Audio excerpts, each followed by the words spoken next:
Welcome back, everybody, to The Last Gate Jumper. My name is Carl, and today we're going to continue our story of Skeleton Knight in Another World, Episode 2.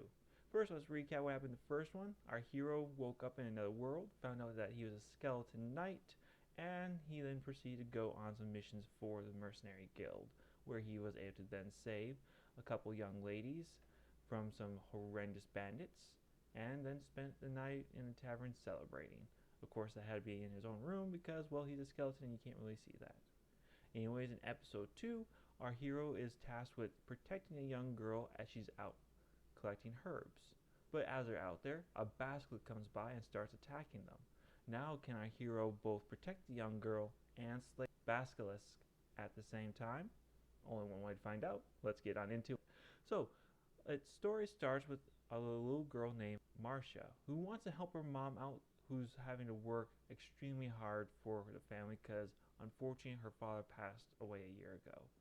Wanting to help her mom out, she reaches out to the Mercenary Guild and submits a request asking for someone to guard her as she goes out to gather herbs and all that, because around their village it is quite dangerous right now. Seeing such a posting, Arch, who kind of wants to keep a low profile, I believe it's a remnant from his otaku days, signs up for the task, also because he thinks it would be a good beginner's quest for uh, beginning hero, kind of like a video game. So you have those two intermingling there. Once he arrives at the village, the little girl Marcia and Arch head out into the forest to start collecting herbs. Along the way, they pick up a little creature who's kind of like a squirrel, almost greenish squirrel thing that looks like it's been injured. Taking pity on the poor animal, Arch heals it with his magic, who then immediately becomes friends with him and the little girl. The little girl pointing out that if it's going to be with them, the little guy's going to need a name, and so Arch comes with the name of Ponta, and the creature seems to be overjoyed with the name. So Ponta, Ark, and Marcia all head off to continue their picking up herbs. Eventually, Marcia leads them deeper into the forest where there's a great place to pick herbs, and it's to a clearing that's down at the bottom of a cliff with a giant tree in the center. As Ark and Ponta search for a safe and clear way to go down, the little girl just brazenly charges right on down, just hopping down the cliffside, no fear at all, shocking both Ponta and Ark that she was able to do it so skillfully. Pleased with herself, the little girl dashes forward to the tree to start picking herbs, not necessarily paying attention to her surroundings. If she had, she would have realized that her actions had just woken up a monstrous basilisk. Unfortunately, the little girl didn't have much time to react, for as soon as it woke up and saw her, it reacted and attacked. She was only saved in the nick of time by Arch's quick reflexes of getting to her before the creature could stomp her to death with its claws.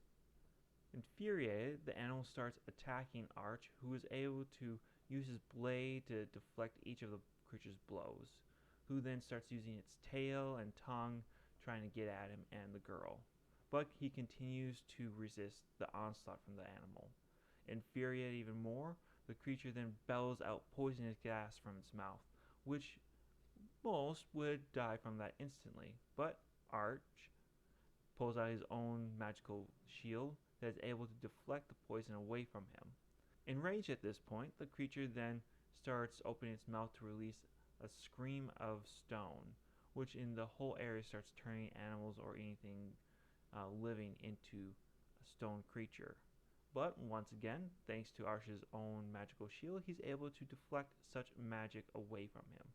Now that the creature is exhausted and regaining its strength, Arch then casts his own spell, Judgment, upon the animal, slicing it through with his own lightning blade, killing it.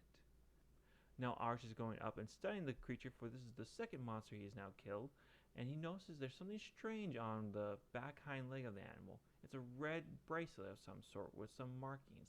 But before we can get any idea what it is, it disappears, like magic. I'm sure it's fine. It's probably not going to be anything. Maybe. Anyways, before you can think too hard on it, Marcia mentions that the people at the village are going to be celebrating this and honoring him so much tonight. They'll be thankful to have to no longer worry about this creature. Arch, realizing that he has just blown his cover and that this is going to probably give him a lot of renown, asks her to keep it quiet and not let anybody know that he was the one who killed the creature. Confused, the little girl accepts because, well, I mean, he just saved her life. I would hope that she would accept his request.